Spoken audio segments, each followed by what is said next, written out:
We are live, baby! Welcome to the Resistance broadcast, everybody.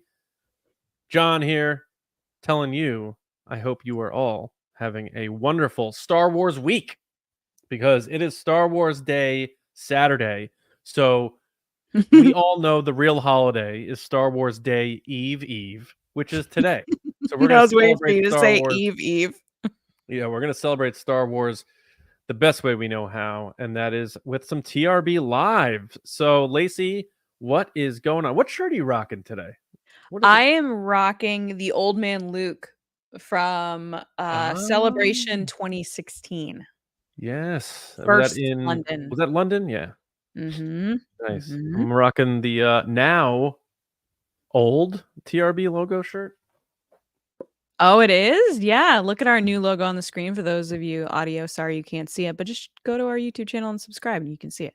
It's our new logo. Check it out. Our new little setup here. We got a new base. Yeah, we have new cover art coming to the podcast feeds as well. It should be on all podcast feeds except Apple. Apple's making me draw blood and send the blood in, and then but we'll try to get that figured out. But we want to thank everybody who's been just in the trenches with us as we've been going through this sort of unexpected transition. And before we get into all the Star Wars, first off, thank you to everybody who's listening to the show. Thank you so much for being a part of TRB. It means so much to us. We're very excited for what's ahead for this podcast.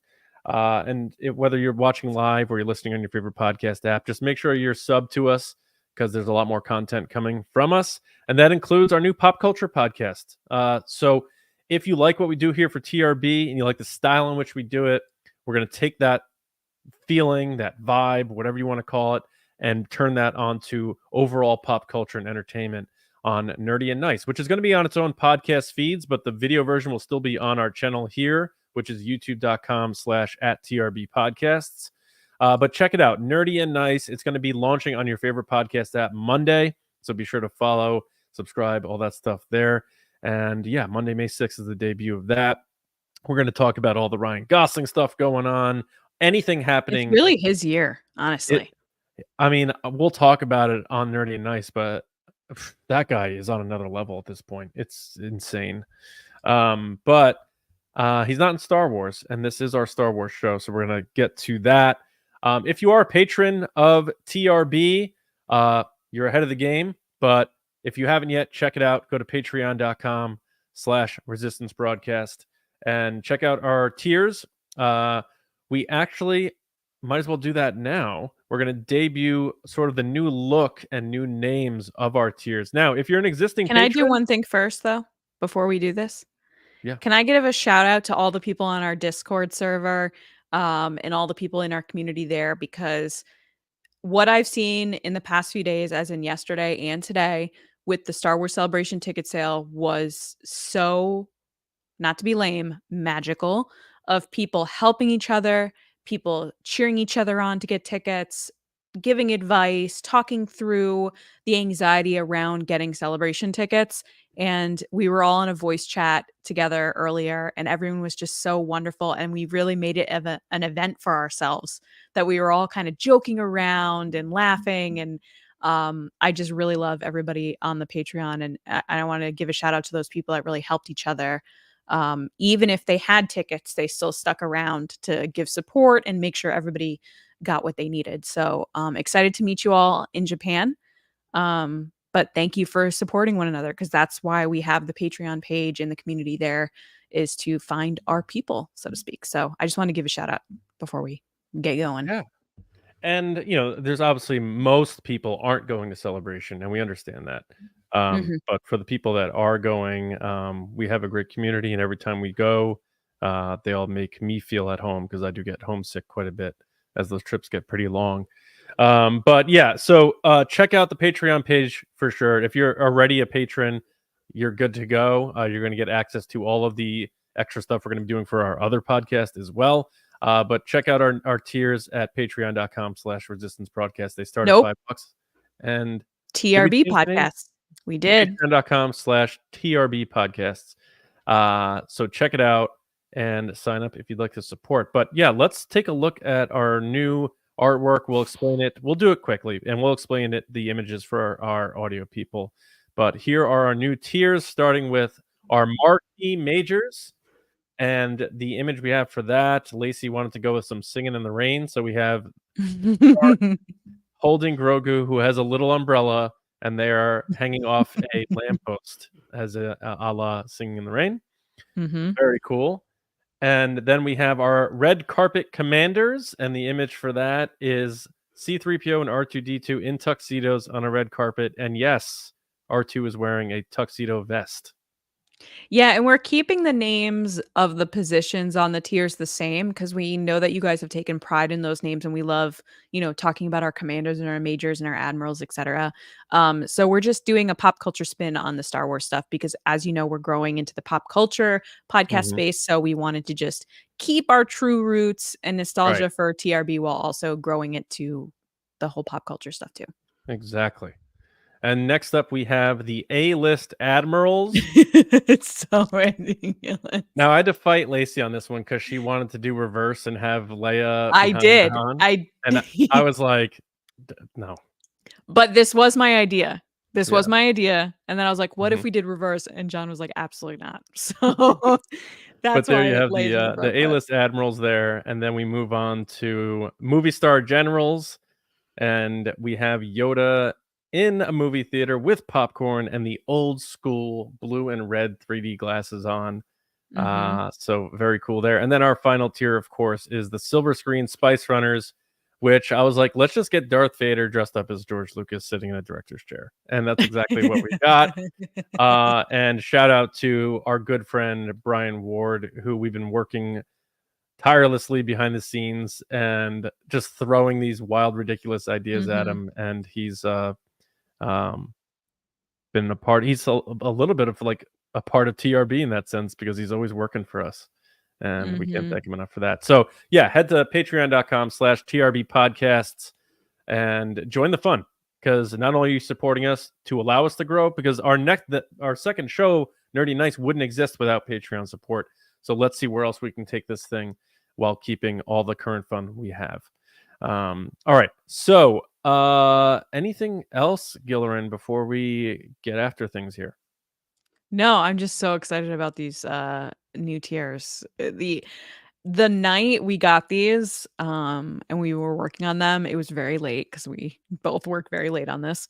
I wrote to John in all caps and I was like, oh my God, you are not ready for what I'm about to show you. So I hope people feel the same way about what we saw, what we shared, because I'm just so proud of them. I'm excited about where we're going, and we're always evolving and listening to you guys' feedback. So yeah, I'm just pumped. It is funny just being like, what if we got C-3PO and R2-D2 in tuxedos on a red carpet, and then like Brian makes it, and then you see it, and you're like, it's the closest thing to seeing your imagination. It really is. So it's so fun, and this is just the beginning of this next era. So thanks everybody who already supports us, and if you've been thinking about it, this is definitely the best time. So thank you. But it's showtime, time to talk about Star Wars, and we're gonna do that with our first segment, Will of the Force. I fear nothing, for all this as the Force wills it.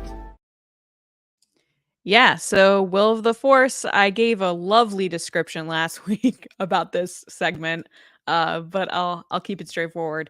This is a segment where we give will you, won't you, will they, won't they scenarios in Star Wars and the galaxy at large, both, production as well as fictional, and we discuss them and we give our thoughts and feelings and everything in between.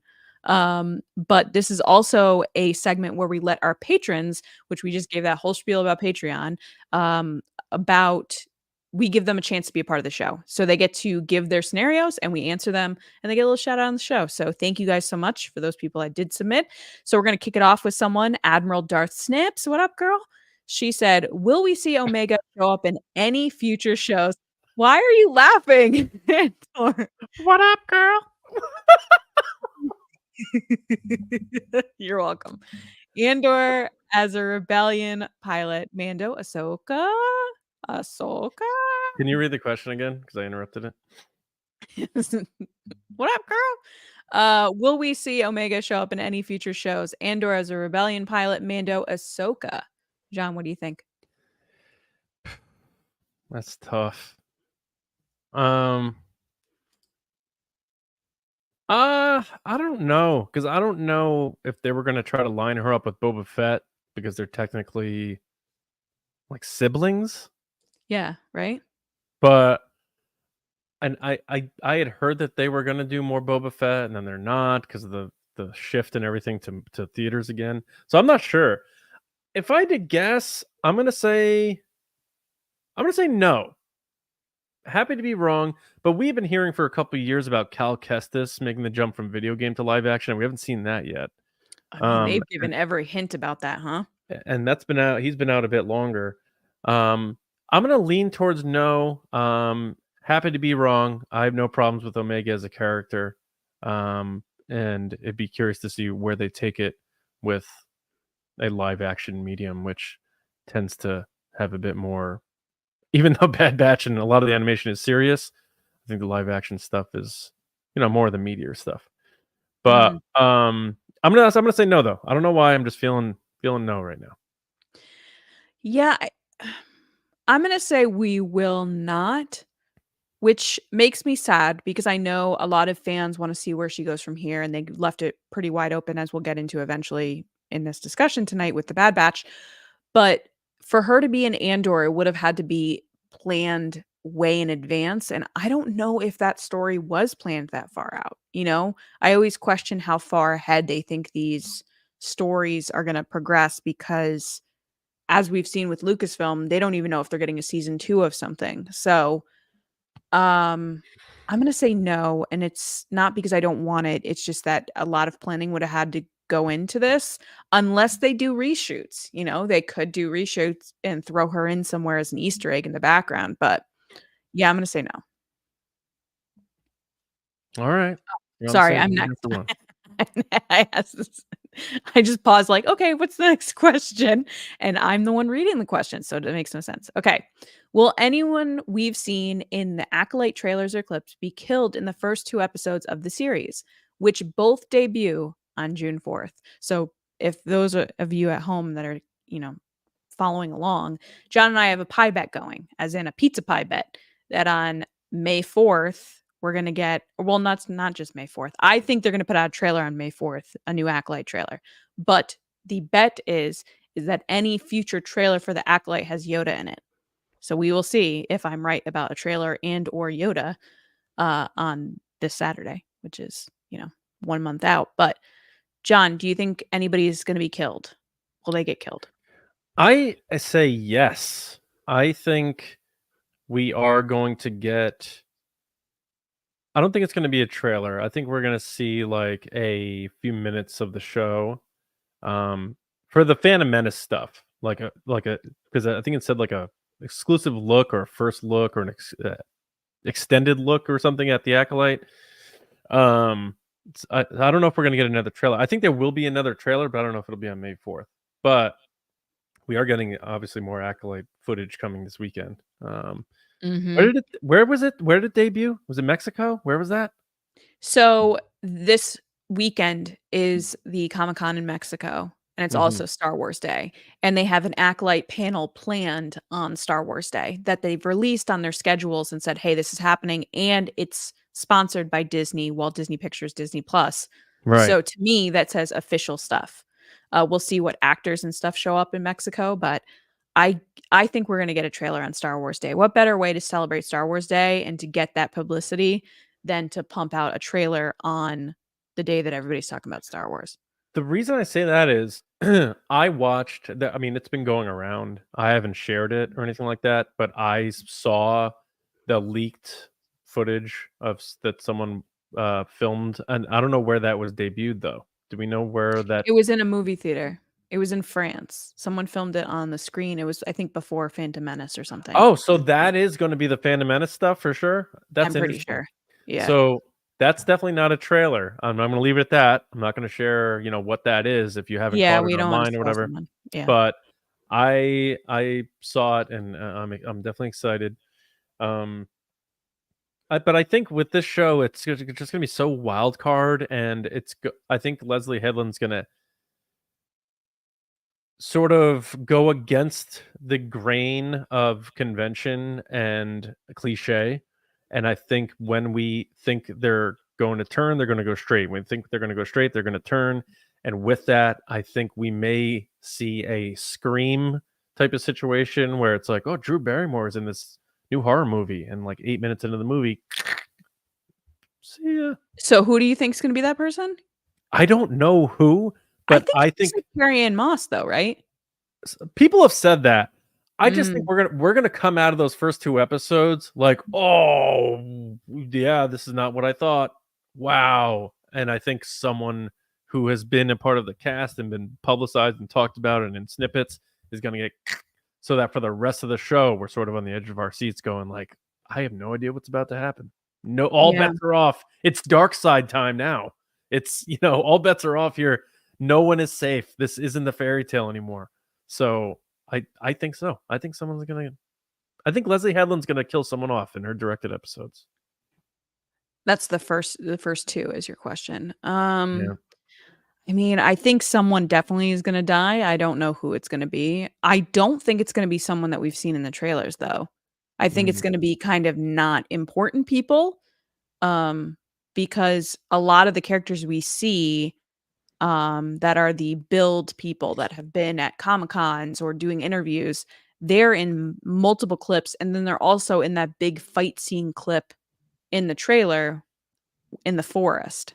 So unless that happens in the first 2 episodes, like, are they doing the formula that they've done before with, remember all the Mando stuff? We've always seen trailers that they end up using only clips from the first 2 episodes. Do you think that's the case with the trailers we've seen so far? Yeah, they didn't do that for Ahsoka, but yeah, it could be. That wouldn't surprise me. Yeah. Because I remember they did do that for Mando. Especially for a show that's a mystery. Yeah. Yeah. Because I bet you ever, I wonder if this analogy works, but you ever like know something, but the person you're talking to doesn't know it, but because you know it, you think it's obvious. You know what I'm saying? But yes. And the other person's like, they have no idea. I bet making mysteries and stuff like that is like that. So much so that they try to test it on people to see if they can guess it. So I'm not saying test screenings, but they probably bring crew members in and people who aren't going to screw them over and be like, watch this scene, or what do you think of this? Is this too telling? I bet there's so much of that, because when you have a mystery and you want to preserve that for the big surprise, especially Lucasfilm, who likes preserving every surprise, even the small things, you want it to be organically received by your audience, and you don't want them to figure it out too soon. I mean, that's a Disney thing too. That's not just Lucasfilm. I think every big, especially Disney and Marvel and Lucasfilm, but like every big studio wants that big, oh my gosh moment. Because I remember when I worked for Comic-Cons, it would be very frustrating when you were trying to sell tickets and you knew a certain guest or someone was going to show up and you couldn't say anything because they wanted it to be a big surprise. And you were like, well, if you tell people in advance, then you're going to fill up the room. Yeah. You know what I mean? Like, we knew George Clooney was coming to the Tomorrowland panel at New York Comic Con in 2014. And I remember it was like a big thing that we were like, if we can say he's coming, you'll fill up that main stage room. But then they were concerned. They were like, well, what if it doesn't fill up? And I'm like, if you just said who is there, then it would fill the room, and they were giving out all these very expensive prints. I remember, like, very nice concept art prints of Tomorrowland. What a stinker. Yeah. It's just frustrating, especially for organizers. I feel for you because I've been in those, in those shoes of, if you just let me promote it, it'll be the best thing you ever seen. But I'm gonna go on eBay right now and look for signed Tomorrowland posters, because nobody wants those anymore. They had boom, there it is. They weren't signed. You had to go to a signing for it. It was signed by the guy that drew it. I forget what his name was. Sydney something, I think. Sid right? Mead? Sid Mead. That's what it was. Not Sid Mead. Sid Mead. Sid Mead. $50 on eBay. There you go. Save yourself a flight to New York. Yeah. But it was the Big Hero 6 panel too, so. Yeah. Oh, that was but Tomorrowland was one of those movies that, like, had so much promise from the trailers. You were like, "Oh my gosh," like, where she, like, touched the coin and it brought her to this new land, and then Was it it was supposed to be like the Disney land? Is that what it like? it Is there any was the correlation? live action kinda correlation to you know how they were doing all the ride stuff with Pirates of the Caribbean? It was, like, after that. They were like, "Oh, let's do this." Man. It was cool though. It was, like, super cool, and it had like, she had a pin that, like, would transport her to this magical land, and there was so like, just the concept of that seemed so cool, and it was done by, Damon Lindelof, and then, Mm, once again, he just dropped the ball. you fired. He Yeah. dropped the People ball. people say Solo bombed at 400 million. That movie made 200 million on like a $990 million budget plus marketing. Ooh. What a tank. I really Um, wanted to like that movie. I went to the theater to see it. I was, like, hyped, and then it I just haven't seen it, so I gotta be fair. Who knows? Maybe I watch it and I think it's like the maybe we greatest should movie watch of all time. together, and you could tell me Let's do it. how Let's watch it. okay. I'll roast it if I need to. Yeah. All right. All right. Last but not least, Patreon submission. Thank you so much, Admiral Michael. Thank you so much for your submission. It is, will the Sith Lord of the Acolyte be a known or unknown Star Wars character? I'm going to start this one. I think it's going to be an unknown person. I think Leslie Headland's going for very secretive. She keeps saying things like it's not who you think it is. Kind of going back to that marketing with Luke Skywalker in The Last Jedi. It makes me a little nervous. But it's like, this is not going to go the way you think it's going to go. It's a mystery. Um, I think it's going to be someone we don't know. Now, are you referring to the Acolyte themselves? Because he's asking about whoever the Acolyte's reporting to. Both. Hmm. I'm saying everything is an unknown. We don't know. Yeah, I think we'll find out midway through this season who the Acolyte is, because you got to give us something. So we'll find that Mhm. out, and then we'll find out who they're working for at the very end of the season. Who, if you were to guess right now, who do you think is the Acolyte? If I had to guess who the Acolyte is, I would get. We have some guesses in Resistance transmissions later, which, by the way, we didn't ask the Resistance questions because we are doing Resistance transmissions. So if you sent in replies to our post, which was basically just asking for any predictions that you have for the Acolyte, we're going to read a Mhm. bunch of those on the show. So there are some interesting ones about that. So I don't want to steal those ideas, but they are interesting. I'll tell you right now, I think it's going to be the goofball. I think it's going to be the guy from Russian Manny Doll. Chiquito? Oh no, No. you're picking the other guy. Yonder. Yeah. Yes, it's gonna be that guy. Because it's gonna be Really? Charlie Barnett's Jord Fander. Because what they do this, like, when they do mystery movies all the time, the unassuming person, Kevin Spacey in The Usual Suspects. Mm. He's crippled, he's kind of useless. Oh, little did I know. And then with Charlie Barnett, he is sort of playing this Jedi who is good. He's a good Jedi, but there's Padawans who are better than him. I could see like maybe a little bit of jealousy brewing with him, Mm. and he seems like he's going to be part of like this comic relief. And Daphne Keene said she spent the most time with him and Master Soul for lightsaber fights. So it's Charlie Barnett, it's Daphne Keene, and it's Lee Jung Jae as, I guess, spending the most time together in the fight scenes. I could see him turning on them and us not expecting it because we're looking at Carrie-Anne Moss or we're looking at Amanda Stenberg, and they're just like, boom, it's this guy. So I'm Mm. eyeing him. I think he's the Acolyte. The And that's funny not thing based on is anything. I'm just going for it. We're live. I'm just going for it. yeah, the funny thing is when you look at IMDb, his, like, headshot, he looks like a bad guy. Like, when you're looking at him, like, he's got that And bad guy look. And also, I don't know how many of these people have worked as much with Leslie Headland, besides her wife, of course, who's in it, but as Charlie Barnett. And I think if you're going to put someone in that type of pivotal role, you want somebody that you have confidence in from the past. So I'm picking him. It's going to be wrong. and we're never gonna show this clip again, but Charlie Burnett. Someone write it down what episode this is that John says this, so that if it doesn't happen or it does happen, we can go back to it. Oh, shoot. I guess my question for you, John, also was you watch Russian Doll, right? Yeah. Well, so what kind of character does he play? Supporting character, sort of friend of God, what's her name? Natasha Lyonne. Yeah. And he goes through, like, he's sort of understanding the experience she's going through, but not. But it's been a while since I watched it, and I did tap out before season 2, so I don't know what happens. But it was good. I enjoyed it. I enjoyed it for what it was, and I didn't know that I needed a second season, so I just sort of stopped there. Doesn't mean season 2 is bad. People have said it is. I don't know.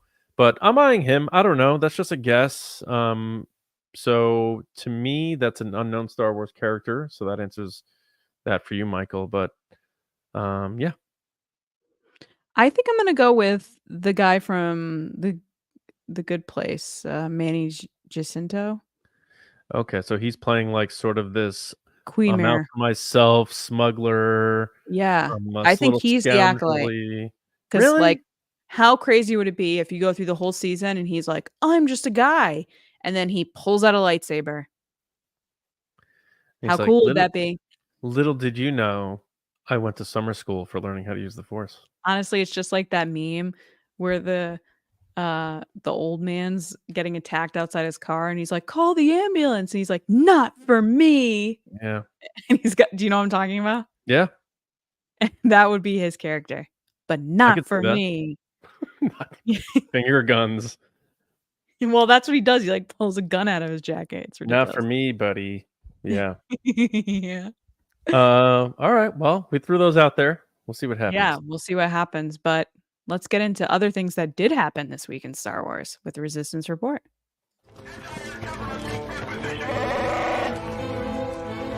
It's the Resistance.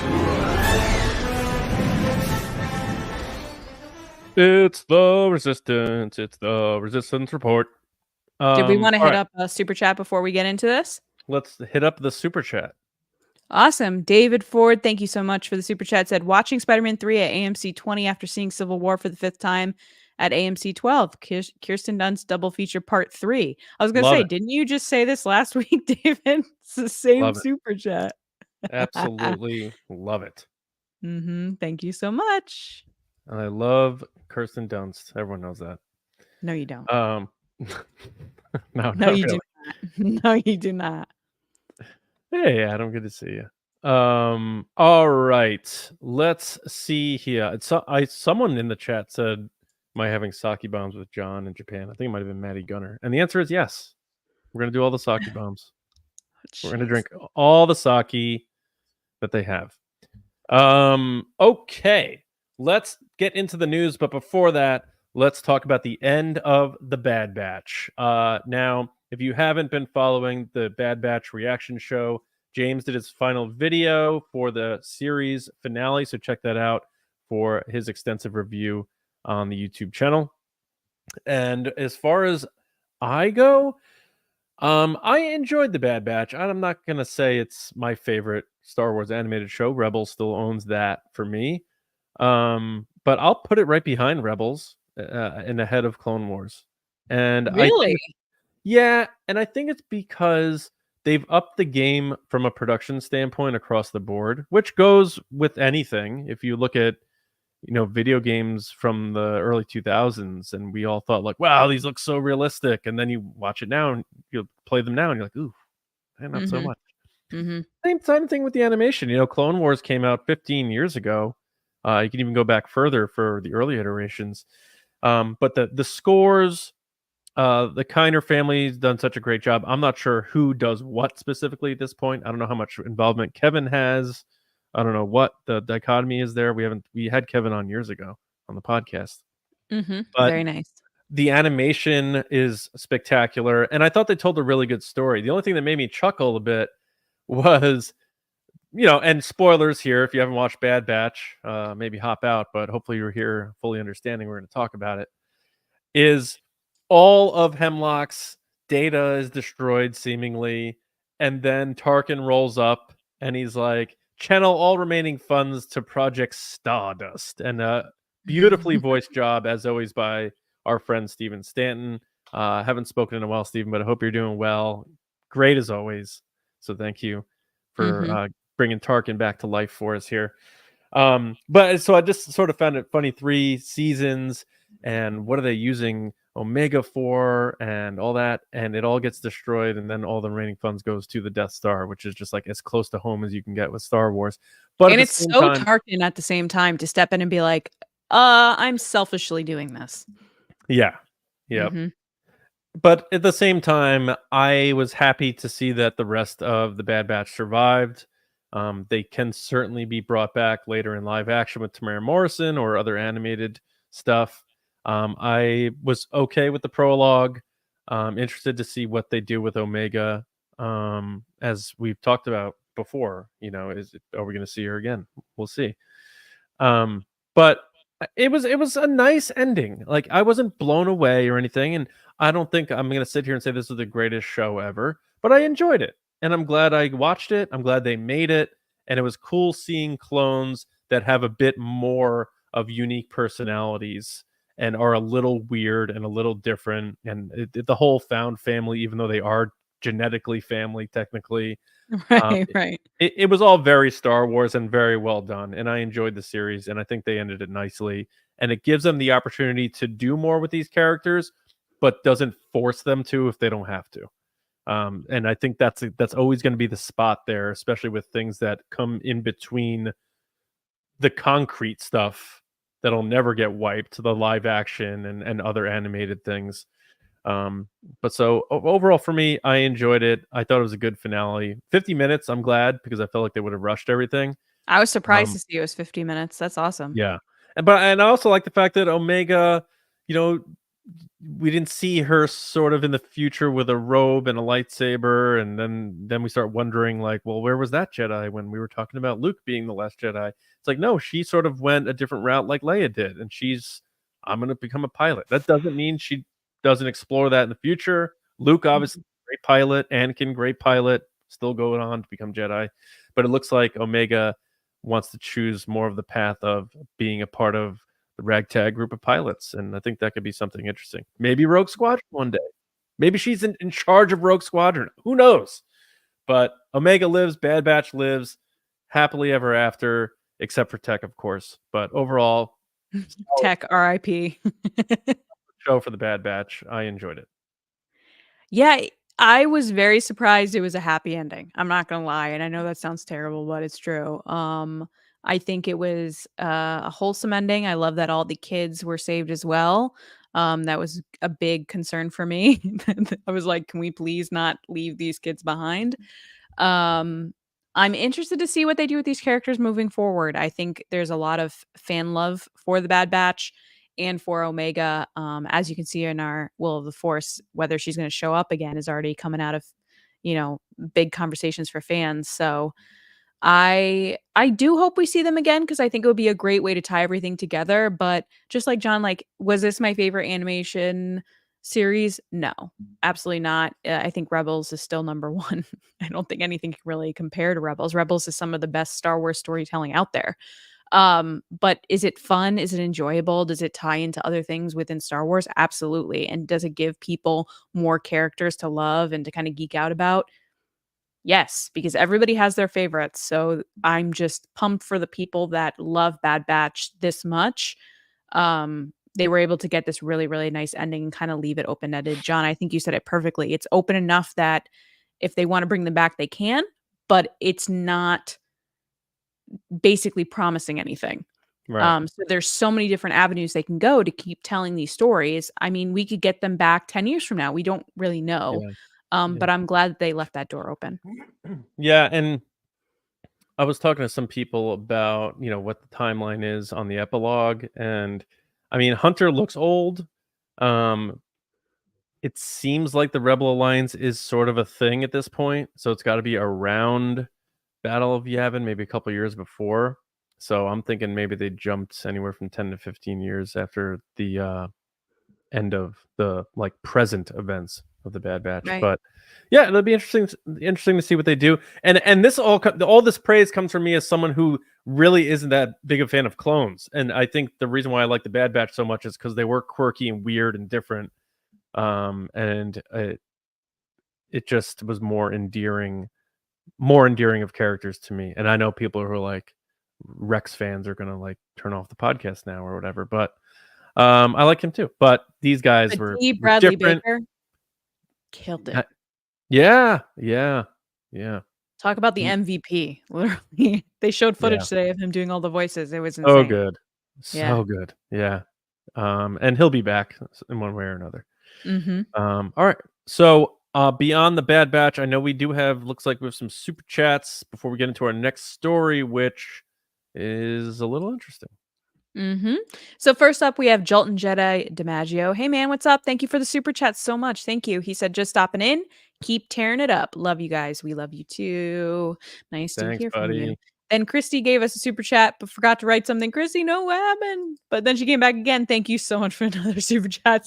She said, scored tickets to Star Wars Celebration. I can't wait to meet you guys IRL. Parenthesis, just found out what that meant. In Japan, also got my bestie Josh B to join your Patreon. Oh my gosh. And then Josh did join. Josh he said, B! just joined at Admiral. Thanks, Lacey, for helping us on Discord. Been listening for months. Can't wait to meet y'all. We're excited to meet you too. And as I said at the top, Josh, actually, I was saying a shout out to everybody in Patreon that helped each other. And it was just, this is the kind of stuff that I live for within the Star Wars fandom, is like those moments where we all get together and we joke and we get each other through, stressful ticket purchases or what have you, in a way that's just like, it reminds you why you're a part of a community like this. So we're so excited for you to join. Expect a message from me, because I message everybody when they join. Yeah. Very cool. Very cool. Thank you, Christy, for spreading the word. And thank you for joining, man. That's very cool. All right. Let us get into our next story. Very interesting. So Disney sent us the upcoming slate for the rest of 2024. And I just happened to notice that Skeleton Crew is not on it. Now, I love how you're saying just happened, like you weren't scanning it for Star Wars properties. Yeah. Just happened. Casual. Oh yeah, I was looking it over and I was like, all right, well maybe, because it doesn't have a date yet. But then at the bottom it says projects without dates, and it says Eyes of Wakanda 2024 and Your Friendly Neighborhood Spider-Man 2024, both also Disney Plus properties. So it rules out it's a Disney Plus thing, they don't have a date yet. It's like, well, then wouldn't that have been listed next to these two? So has Skeleton Crew been pushed to 2025 is my question, and I'm going to assume that it has. I think it has too. I think they're spreading out their content. We're seeing the repercussions of the strikes, which, again, we fully support those strikes, and we're glad that everybody got the deal that they wanted. People deserve to be paid for their value and their work. But I wouldn't be surprised if this was a repercussion for that, like that they're trying to spread their stuff out. There's a lot of stuff going on between Marvel and Disney and everything else that they're trying to be strategic about Star Wars, because they did push the movies back. So they need something for next year. Well, Andor. They have Andor. I know they have Andor, but they need something on both sides of the year, not just one side. Sure. Yeah. So that sort of leaves the rest of after Acolyte. It leaves the rest of 2024 open, right? Am I missing? Because Tales of the Empire is coming out, one and done on Saturday. Yeah. Bad Droids Batch is just done. Yeah.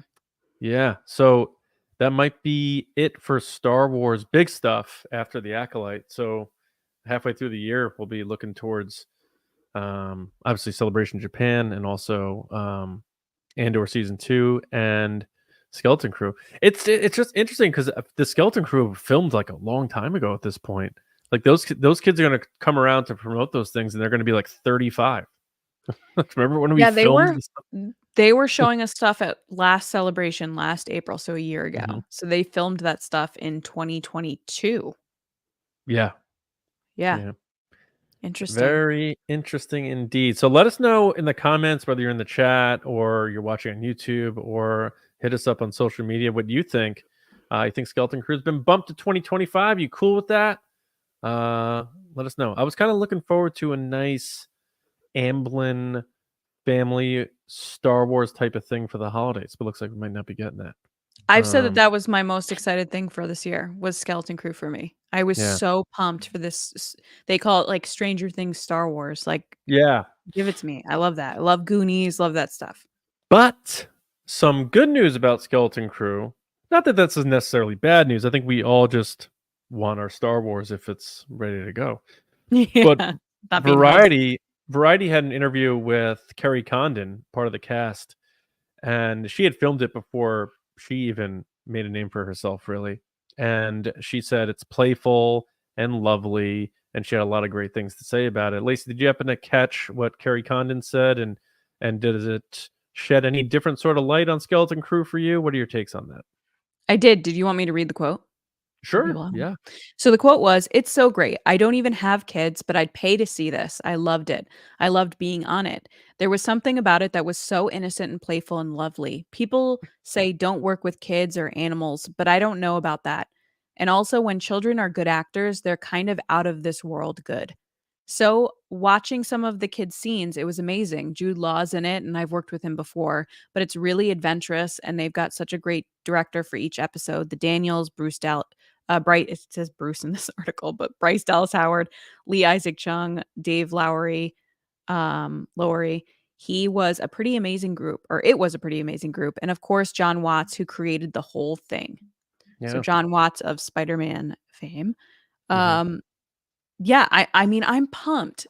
This to me says that these kids are amazing actors, which to me sells whatever they're trying to do.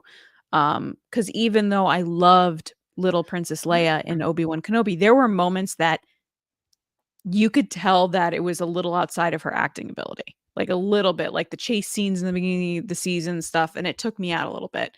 Whereas I feel like early seasons of the Stranger Things series, those kids are awesome. They're so good. So I'm all about it. And John, I know at Celebration you were so happy and laughing because you were sitting near me when the kids were on stage and like how they were.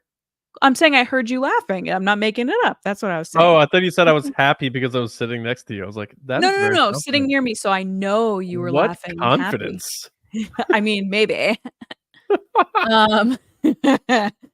No, I just know how hyped you were when those kids came out on stage, and Jon Favreau was so protective of them and excited to show the world who they are. It is weird that this show's coming out a little bit later, but anybody saying that, you know, people say don't work with kids and animals, but I loved it. These kids are out of this world. First of all, great Yeah. phrase. Second of all, I couldn't be more excited. I want more family-friendly, fun adventure content in Star Wars. I feel like we've been going too far into the nitty-gritty, dark stuff, which I understand people want. I'm not saying it's not good. Andor's amazing, but sometimes you just want something that feels like a warm hug, and this sounds like that's what it is. Yeah. That was definitely one of my favorite memories from Celebration. More so than, like, I don't really remember the Acolyte footage we saw, for example. Oh, I do. Yeah, it takes me multiple watches when it comes to like trailers and stuff. I'm just so in the moment, and overwhelmed. I'm like, oh, I'm like Dr. Pershing getting like his brain melted. I'm like, oh, Oh God, it makes me feel so anxious when you bring that up. That was one of yeah. the worst things I've ever watched in Star Wars. What, Dr. Pershing getting his brain melted? Yes, because When he's like, it's something absolutely horrifying and out of your control. true. You know what I mean? Like you have no Yeah. control and you're watching it happen and it, oh God, I hate it. Nope. No, thank you. No.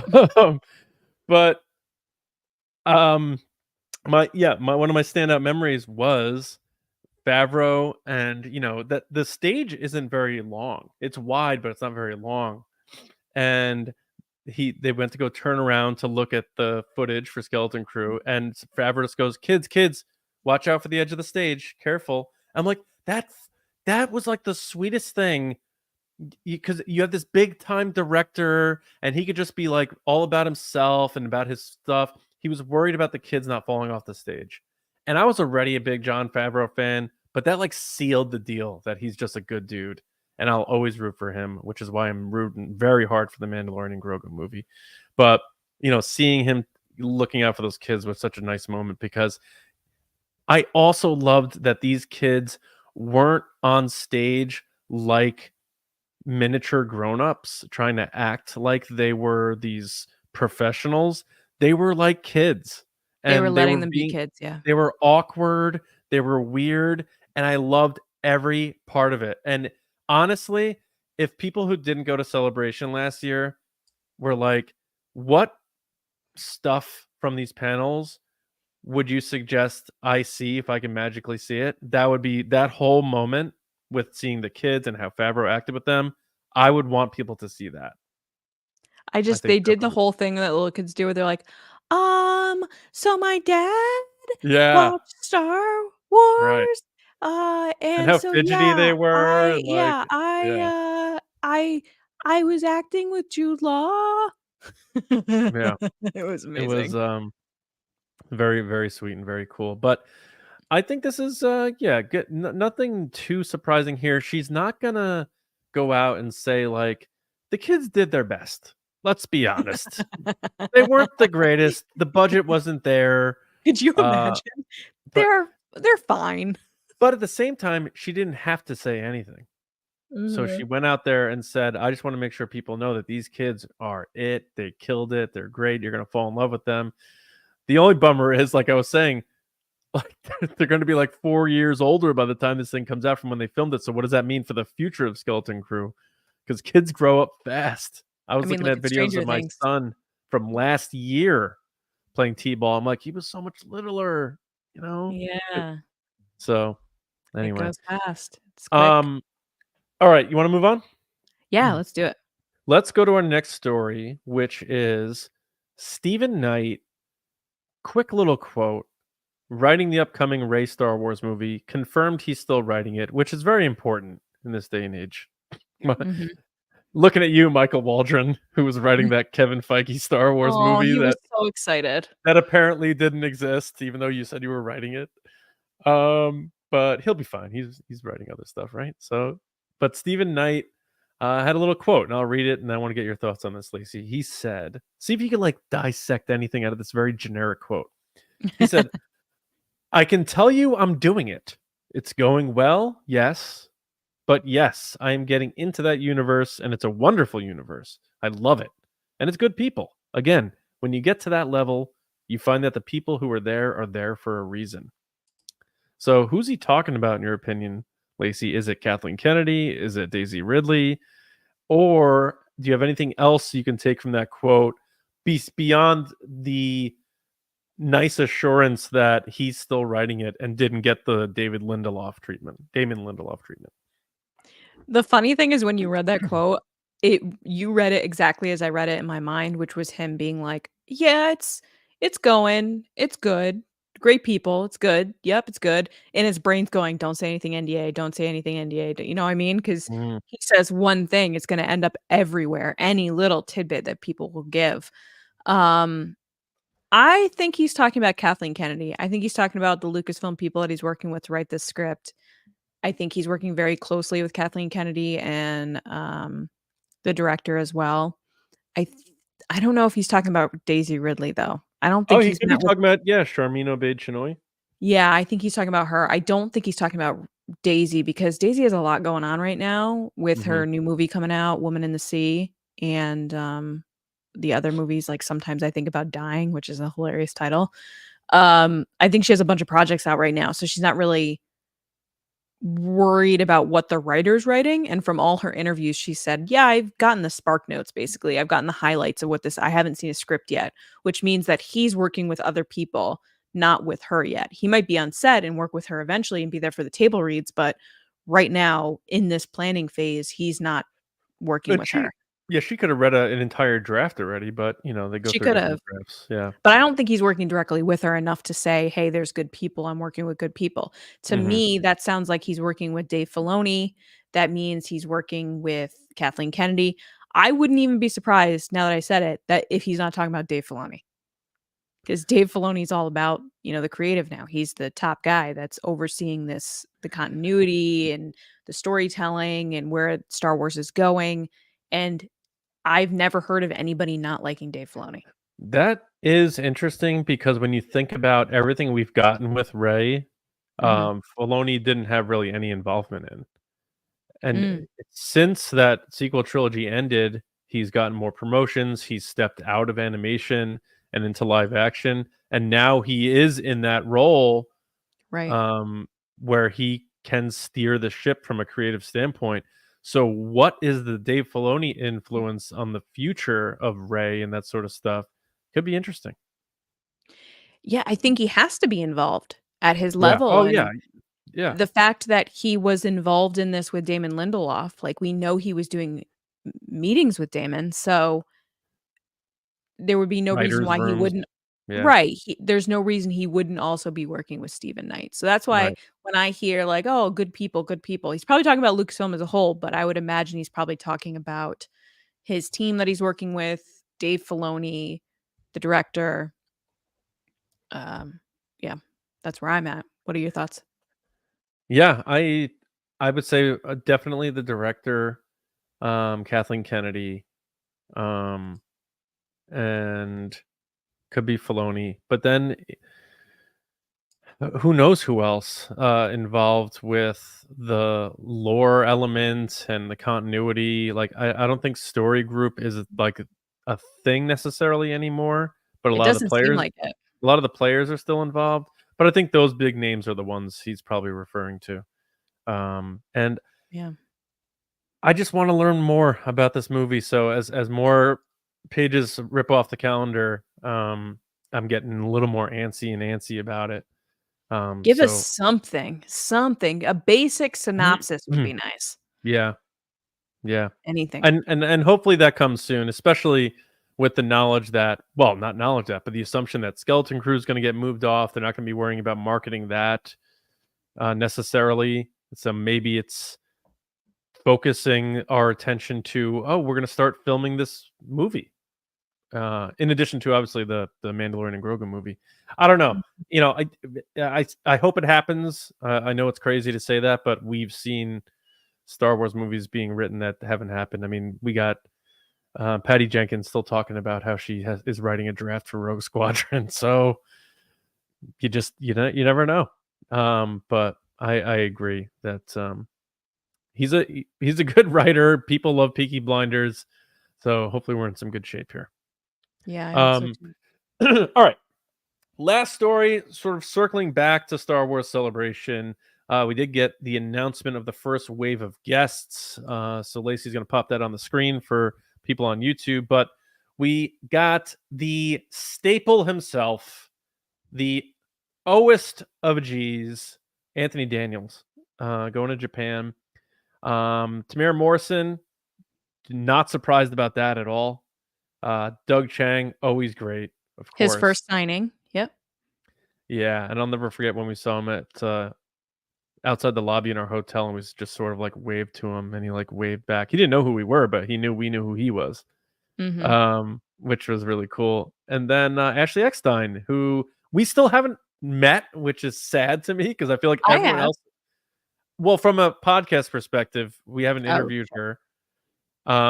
So I would love to eventually get her on because I feel like she's been on every other podcast.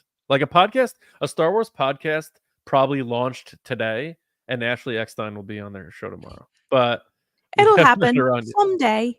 Yeah, we'll have to get her on one day. But those are your first guests for Star Wars Celebration Japan, so very cool there. Any thoughts on the guests or anything like that, Lacey? No, I'm pretty hyped. I hope they have Daisy signing. That would be perfect for me. And I hope Mark Hamill makes an appearance as well. I would love to get a photo with him. Yeah. I don't know if Mark Hamill's going to Japan. I know. I want him to because he hasn't been to the last couple celebrations. I feel like everything that's not happening at this celebration, everyone's going to assume it's going to happen at that yet to be announced 50th anniversary back in the United States, probably in 2027. Yeah, they can't do another international one. I think 2 in a row is kind of because they did 2 US ones, 2 international. Bring Yeah. it back to And the US. and yeah, let's not forget while they're trying to expand the international consumer market for Star Wars, I mean that sounded really like just a filthy corporate thing to say, but that's what they are trying to do. It's still a very domestic heavy franchise, and I think they'd be silly to do the 50th anniversary outside of it from where most of your fans are. Because that's going to be the one, a lot of these OGs are getting older, like into their 80s, and sadly, some of them have gone. And I think this will be the one where it's sort of like the last chance to get as many of them there, that 50th Yeah. anniversary one. So for people not going to Japan, I'm going to miss you. But maybe there's a chance then we get to see you at that 50th anniversary one, which we don't know if it's happening, but it'd be pretty stupid to not do that. Yeah, So, we'd assume that it's happening. well, yeah. So, yeah, I am excited for Japan. So we'll see what other guests come out there. Okay. You good? Any other news you want to get into, or you think you're feeling good about it right now? I'm good about the news, but do you want to do some super chats? Let's do some super chats before we read some other listener quotes. Awesome. So first, we're doing some mumbo jimbo. Thank you so much for the super chat. He said, "Did the TRB crew get Star Wars Celebration tickets? I was able to nab a VIP ticket for me and reg tickets for the rest of the fam." I love how he's like, "You guys are regs." Hope to meet you all there. No, I'm just joking. But mumbo jimbo, way to go. We did get tickets. We're really excited. We're Yep. happy to see everybody there. Hopefully, we get to do like a panel or something. We'll do some meetups. If anybody Yeah. has some must-see things in Japan, let us know. I really want to go to the Studio Ghibli Museum. We'll see if it happens. But yeah, no, thanks so much. We're excited to see ya. And next we have Hass. What up, man? Thanks for super chat. He said, "Got a dash. Looking forward to the next era." Thank you so much. Thank you, Hass Hass. was one of the people that was on the call with us, and I felt so bad because we were all talking about like the little man in the queue and he moving. He's like, "I think my man is just dead." He's just not moving. Because everybody was like, "Is my man asleep? Is my man not moving? What's going on?" I felt bad. And like as time went on, I think everyone did a really good job kind of encouraging and keeping people's spirits high because it is a little draining to just sit there and sit there and sit there. But It's like I'm excited to see Seinfeld. everybody. George Costanza. My little man's an idiot. Thank you, Mumbo Jimbo and Hass, and everybody who sent in super chats. We really appreciate it. Before we get into resistance transmissions, just another reminder that TRB is going to be a weekly podcast every week. It's going to be on your favorite podcast app. It's going to be live on TRB Live on YouTube. So that is not changing, nor is the content we're doing on Patreon for TRB, the Resistance broadcast. But again, under this banner, we have a new podcast that we're launching Monday, Nerdy and Nice, which is going to be all the other nerdy stuff we all love. And we're going to talk about all that on Mondays on that show. So again, just be on the lookout for Nerdy and Nice. It's going to hit all your favorite podcast apps on its own feed. So don't look for it on the Resistance broadcast feed. That's not going anywhere. So wherever you listen to the Resistance broadcast or watch it, same. Hasn't changed. Nerdy Nice, going to be on its own feed. So hope you check it out. All right. Lacey, it is time for one of our most fun segments that we do. So let's hand it to you for Resistance Transmissions.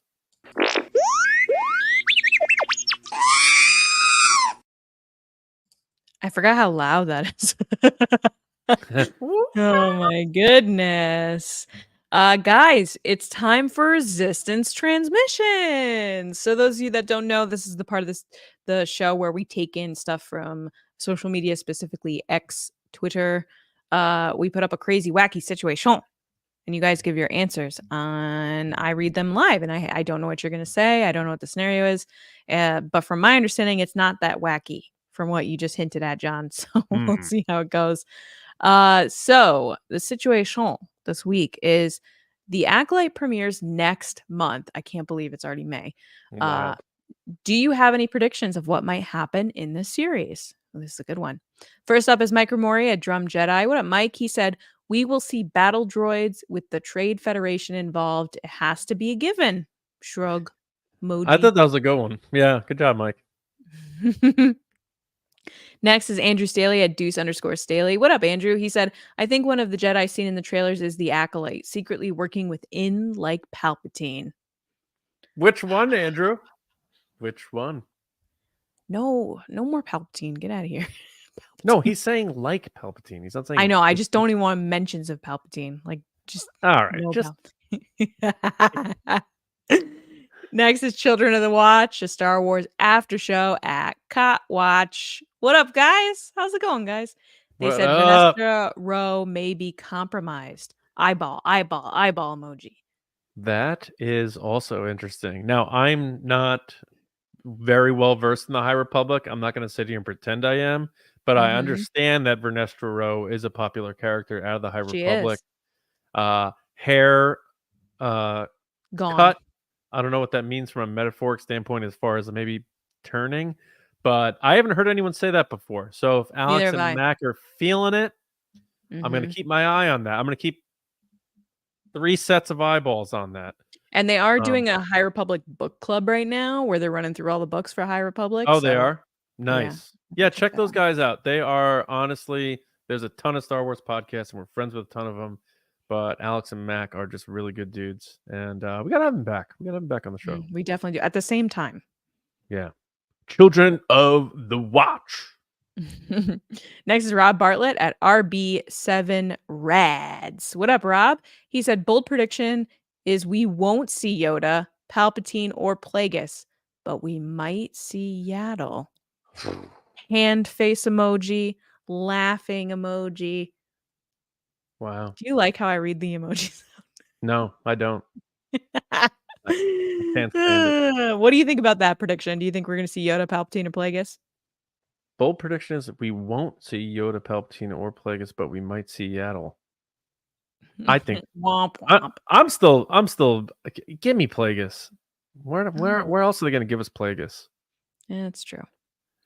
Next is Brennan at Qui-Gon Bren. What up, Brennan? He said, I'm predicting a relevant Yaddle scene, not just a Leonardo DiCaprio point while and whistle cameo. I'm imagining a scene that will mirror or at least foreshadow Yaddle's story in Tales of the Jedi, bookending her character with pivotal moments in the rise of the dark side. That's a good point. Yaddle definitely met her fate, needling in some investigative stuff. That's always how it happens. The good guy. That could be cool. The question is then, is it CG Yaddle the way they transformed Yoda to CG Yoda? Isn't Puppet Yaddle like really bad in the movies? Yaddle's like Puppet Yaddle. Isn't that Puppet Yaddle? She's like Puppet Yaddle Puppet Yaddle looks like she had a few glasses of something before they had that Jedi meeting. Puppet Yaddle did look a little rough. But I'm gonna bring up Puppet Yaddle. Puppet Yoda, like people. Here's the thing that's happening with the late '90s now. Everything that was like bad from the late '90s, like the young generation now, like Gen Z or Gen whatever is next after that. I stand by what I said. I stand by what I just did. Yeah, it was looking rough, but they're like ironically bringing back all the bad things. So like Limp Bizkit's back, Creed is back, Yaddle's back. It's just like, wide open. But they forgot that it's ironic, and now all these bands are actually back making all this money, and all the people going to see them are people who weren't around when they came out, and now the rest of us have to suffer again. So this is what's happening. Is this your hero, everyone? Is this suffering? Is this her suffering? Look at her hair. Can we go back to that again? Wild hair. I didn't realize that Yaddle had Conan O'Brien's hair. I'm pretty sure you could Photoshop Conan O'Brien onto this and it would look just like him. Brian! This is what I'm saying. I gotta start learning this stuff so I can just make these. But that is Conan O'Brien's hair when he like went less gingery. Suffering. Yeah. Conan All O'Brien was right. suffering on Hot Ones. Did you see that? Did you see the interview he did recently where they were just kept asking him basically how his butt was afterwards? That I'm not He kidding. said That he was Hot One. he said he was downtown in LA welding buildings. Can I tell you? I watched that Hot Ones episode after I put my kids to bed while eating wings. So it was a very Mhm. immersive experience for me. And I don't do spicy stuff like buffalo, sriracha. Like I'm a lightweight when it comes to the spicy stuff. Really? But I've so but I've actually enjoyed sriracha lately. sriracha's fine, but anything like the Scovilles and the 5 million Scovilles and Da all that, bomb. I can't do that stuff. But Mm. for me, the buffalo is my hot level. So I'm sitting there watching Conan suffer and I'm suffering, but then he's like, he goes on these rants, which are obviously tongue in cheek, but I felt so inspired by Conan O'Brien. He's from my era in terms of like watching late night in the late 90s. He's one of the best. He is. And I'm going to check out his new show, like Conan O'Brien, like travels or whatever it's called. All But, comedians do the travel show eventually. They just want to go places. but it's Conan and he's funny. And I really enjoyed that Hot Ones. I mean, I Yeah. could have saved that to talk about on Nerdy Nights, but we have a lot to talk about on the Well, show. that's like he does a great bringing it back to Star Wars. He did an awesome job interviewing Harrison Ford during Indiana Jones. And he's just like asking me, he's like, "So you're in this?" And then Harrison's like, "Did you write Han Solo on your notebook? Like you don't know Yeah, who I am?" that interview is incredible because So good. Conan knows how to talk to Harrison Ford without annoying Harrison Ford with like Harrison Ford fandom-y opened stuff. up, yes, Yeah. so much in that interview. He got to be It was like a great to watch. regular dude. Yeah, it was very Yeah. cool. Yeah. But he was just like, "Did Um, you write that on your do you know who I am?" It was yeah. so good. I saw we sort of hijacked Resistance Transmissions, but it was a nice little run. Yeah. Look at that. That's what it's for. That's what we do this for, guys. That's Yaddle O'Brien, ladies and gentlemen. We have a last name. It's Yaddle O'Brien. all right. Atlee Green at Atlee Green said Yoda will appear via hologram communication with more hair. How much hair, Atlee? How much hair we talking? How much hair? All right. Kylo 10, Full Commander, what up? Said, I feel like we're going to learn something new here about the Force or a Force-related being. The High Republic has given us some of that, but I wonder if they'll hold to those things in the Acolyte. Parenthesis, Jedi all feeling the Force in different ways, the Nameless, Drengir, etc. Oh yeah, the Nameless. The Nameless. Mm-hmm. Dun, Good. dun, dun, dun. I like it. Wolf King at Wolf King 10 or 2010 said a Sith holocron is found by a Jedi Knight and they bring it back to Coruscant for a council member to study. # resistance transmissions. Jeremy, I like that. I think that's pretty good. That would be interesting. Anytime there's not necessarily using it as a MacGuffin, but anytime there is some sort of object or something that can unlock mysteries, I love all that type of stuff. So that'd be interesting. Yeah. Last but not least is Mr. Doctor at Dale Pumasdale. What up, Dale Pumasdale? Doctor. The doctor. He said, or they said, Pershing. end up like this. After Pershing, you'll end up like Yaddle, just It's completely cooked. just done. Like, I'm sorry, That- everyone's saying that's the person that like is the greatest Jedi. Come on, Yeah. guys. Yaddle is me at like 5 p.m. on a Monday. Just absolutely done. Like the other night when I called John to do podcast stuff, and he was like, "Yeah, yeah, I yeah." honestly, I feel like I was about to just lose my pulse. I don't know what was happening. I don't know what's happening either. And I was splitting like, "You headache. okay? You all And right?" you're like, you want to just talk real quick about the podcast? And then like 45 minutes later, I'm just like, kill me. Okay, stop.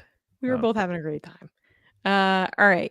Last but not least, Dr. Dale says Carrie-Anne Moss is just in the opening scene because she gets killed and may be in flashbacks. Everyone like thinks that she's answer gonna too. die. Yeah. I don't think she's dying, guys. I don't think so.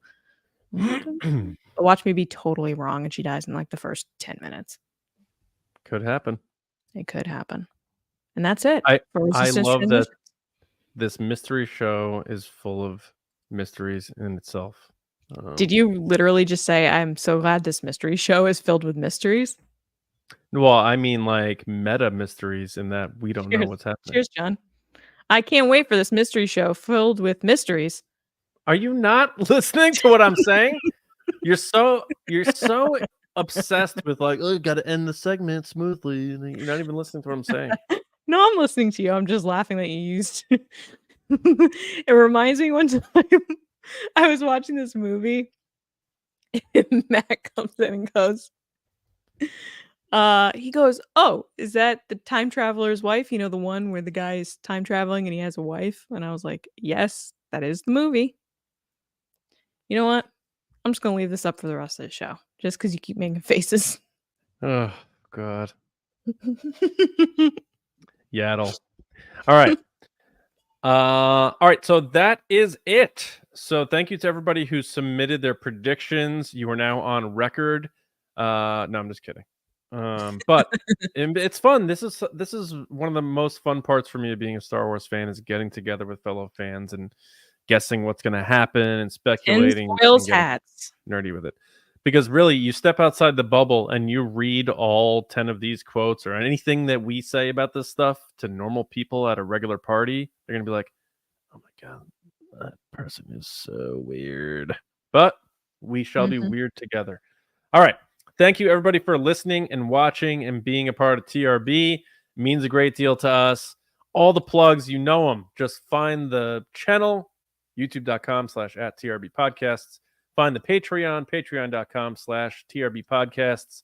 And of course, your favorite podcast app, the Resistance Broadcast.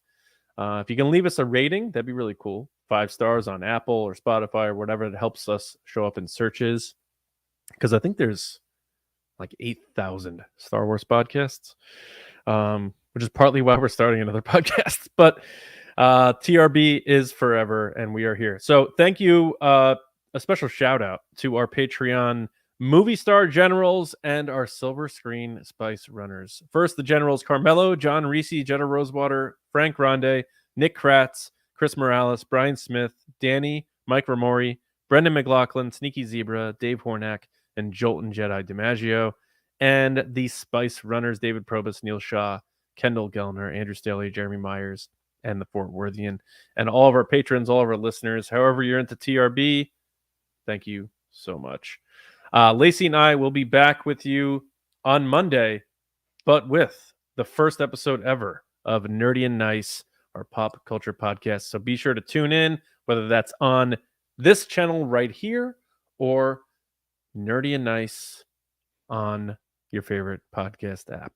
Follow, share, subscribe, check it out. Also, check out our new TRB logo. For our audio listeners, it'll be most of our profile pics across the board. But yeah, check it out. A lot of new stuff coming. We have, we're working on the future of merch, a lot of things behind the scenes. So thanks for sticking with us. Thanks for being patient. Thanks for supporting what we do here. We are regular people with real jobs and families, and we put a lot of time into this. So it means such a great deal to us. So your support really does go a long way, and we can't do it without. However you support us. Thank you. For me, Johnny Hoey on X. It's mostly where I do the social medias with this type of stuff. And my other movie podcast, Just Like the Movies. Check that out on your favorite podcast app as well. We just did Man of Steel, if you like underrated Superman movies. Lacey, where can people talk to you about Yaddle O'Brien? People can find me on social media at Lacey Gilleran, on TikTok at It's Lacey Gilleran. And I just want to give a special shout out to our buddy Clayton Sandell on his new book that's out. Yes. Thank you to Inside Editions for sending us a copy. We can't wait to dig into it. We're so proud of you, Clayton, and everything that you're accomplishing. You do amazing things. Also, Kelly Knox also helped contribute to this. So and awesome SD job. Bend. Yeah. And SD Bend. Yep. I was getting there too. Awesome. All 3 of you guys, congratulations. Go pick up a copy for May the 4th. What better way to celebrate than with a bunch of knowledge about That's a big Return of book. the Jedi. It is. It's very heavy. My arm hurts. Very cool. Yeah. Congrats, Clayton. Keep going, man. We love you. And we will have Clayton on the show soon to talk about it. Gotta We're have him working on on the show. scheduling, but we haven't forgotten we want to have him on. Yeah. I wonder if Clayton's ever going to want to dip onto Nerdy and Nice. He's a nerd across the Ooh, board. he is. Yeah. We could have a Love whole that episode guy. just talking about Casa Bonita. Yeah. It would be fitting if Clayton was our first ever guest on that podcast, since he's been our most frequent guest on TRB. All right. Here's the deal. I'm gonna win the pizza bet, just to refresh that. And then beyond that, we hope you all enjoy this episode. We hope you have a wonderful weekend, and we will see you Monday on Nerdy and Nice, and then a week from tonight, right here with you on the Resistance broadcast. So until next time, we'll see you around, kids.